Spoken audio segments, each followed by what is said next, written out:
11:43 in the morning. We know the minute. So, what does a city look like when it is not destroyed but kept? Not from a chronicle and not from a survivor counting backwards. From a watch. It was lifted off a harbor floor in 1959, 267 years after it stopped. Dutch made, a French maker's name on it, around 1686. Under it, in the silt, is a town.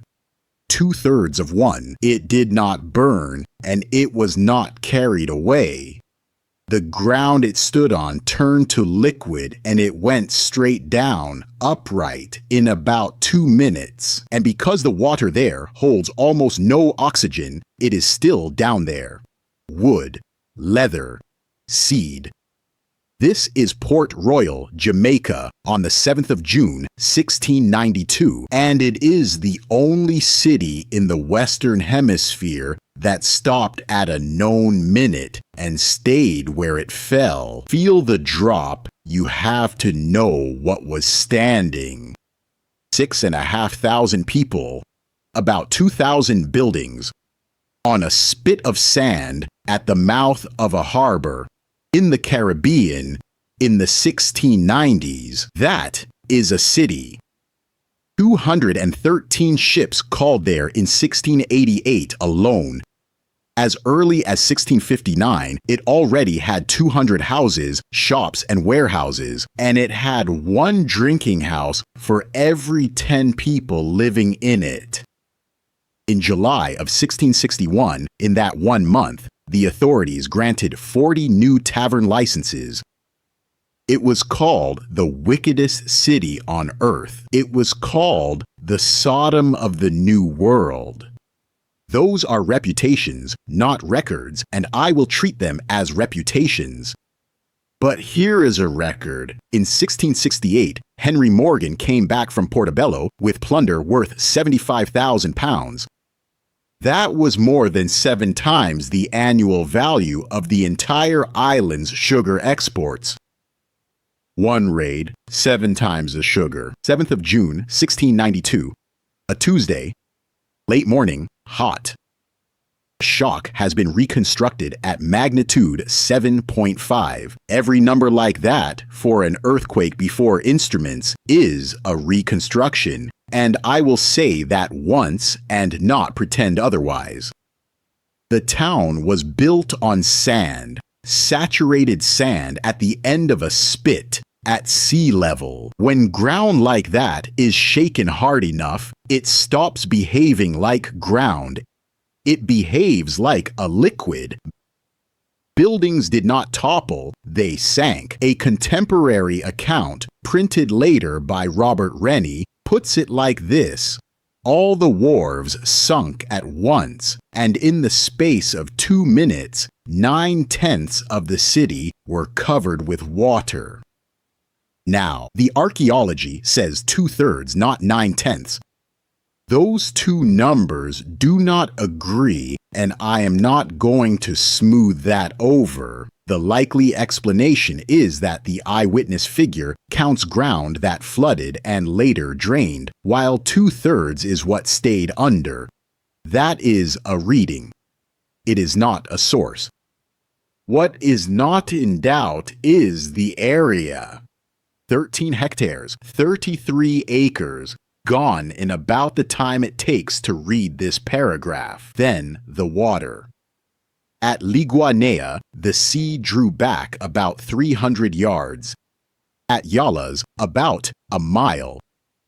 For a few moments, there was harbor floor where there had been harbor. It came back as a wall roughly 6 feet high. More than 20 ships capsized. One of them, a warship called the Swan, was carried over the rooftops. Not to the rooftops, over them. When the water settled, the Swan was sitting inland on top of the town, and it became one of the few solid things left to stand on. People climbed onto a warship to get out of a street. About 2,000 people died in the earthquake and the wave. About 3,000 more died in the days that followed. Read those two numbers again in that order. The second one is larger: injuries in a town with no clean water, disease in a climate that does not wait, and nowhere to bury anyone, because the ground that would have taken the dead was now under the harbor. The colonial government did not rebuild the port. The seat of government already sat inland at Spanish Town. The trade went to a new town founded for the survivors that July, Kingston, which tells you what the survivors thought the odds were. Here is where this stops being a disaster story and starts being a record. The part of Port Royal that went under did not break up. It sank straight down and suffered very little damage, and the water on that harbor floor holds almost no oxygen. Oxygen is what eats a wooden town. Take it away and the things that never survive, survive. Wood, leather, seed, bone. Not a ruin then, a 17th century English colonial town standing where it stood, stopped at a known minute and kept. There is nothing else like it in this hemisphere. There is a version of this town that gets told, and it is the one with the cutlasses in it. Here is the other one, a place with 213 ships calling in a single year is not a pirate den. It is a port. Somebody had to unload those ships. Somebody had to store what came off them, insure it, argue about the price of it, and write it down. The wealth that Morgan carried in was spectacular and occasional. The wealth that made the town was boring and constant. Sugar going out, goods arriving from Europe and Asia, and enslaved Africans forced through the same trading network. Their labor helped build this port and helped keep it running. And that is the thing about a town preserved at a minute. It keeps what the ledgers left out. The archaeology of Port Royal is overwhelmingly the archaeology of ordinary commerce, which is exactly why it is worth anything. It is worth slowing down on the ground itself, because the ground is, what did this? Dry sand holds weight because the grains lock against each other. Wet sand still holds as long as the water between the grains can move out of the way when the grains shift. Shake it hard and fast enough, and the water cannot get out of the way in time. The pressure between the grains rises until they stop touching. And a material whose grains are not touching is not a solid anymore. For a few seconds, the sand under Port Royal was a heavy liquid with a town standing on it. Heavy things sank into it. Buildings are heavy things. Then the shaking stopped. The water drained back out from between the grains, and the sand set again around whatever was in it. So what does 10 years of excavation on a floor like that actually produce? Not gold, rooms.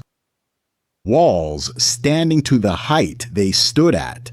Floors with things on them in the places those things were in. A building is normally read backwards from its collapse. Here, it can be read forwards from its use.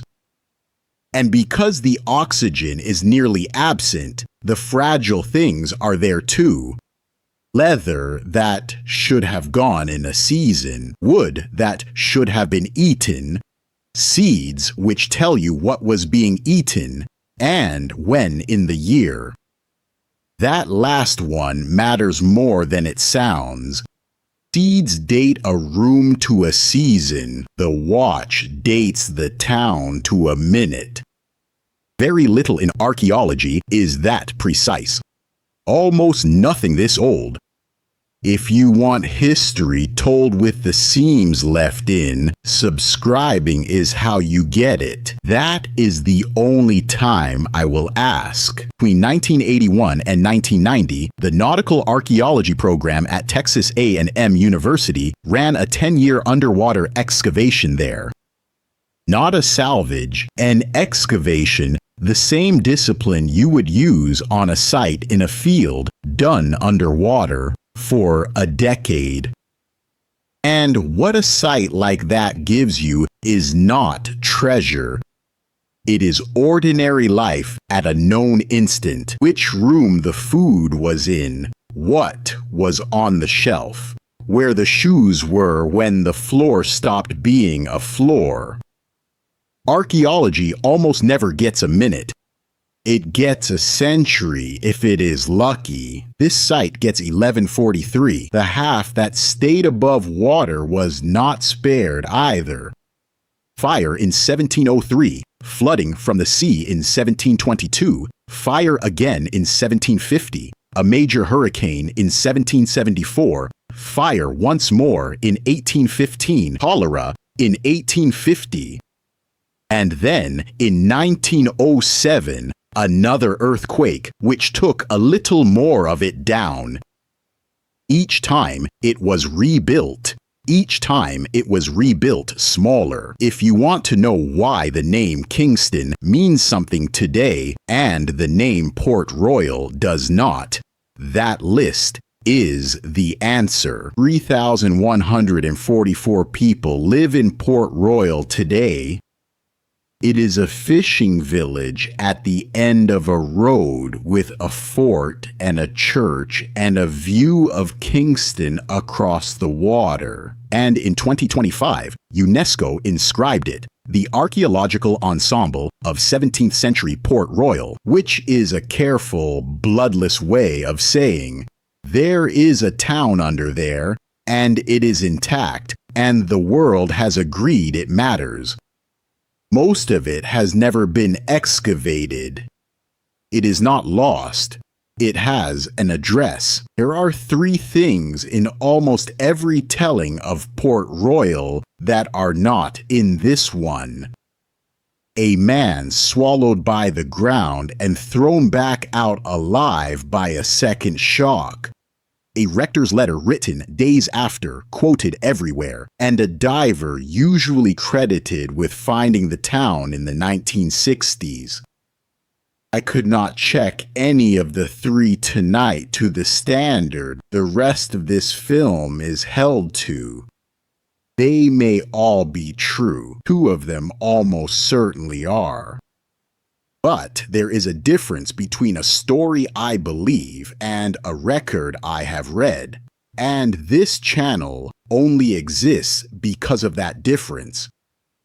So they are absent, and when they are checked, they will get their own telling. Go back to the watch. It is a small object, and it was not important to anyone in 1692. Somebody wound it that morning without thinking about it. 267 years later, it came off the floor of a harbor and told us the minute a city stopped. That is what a record is.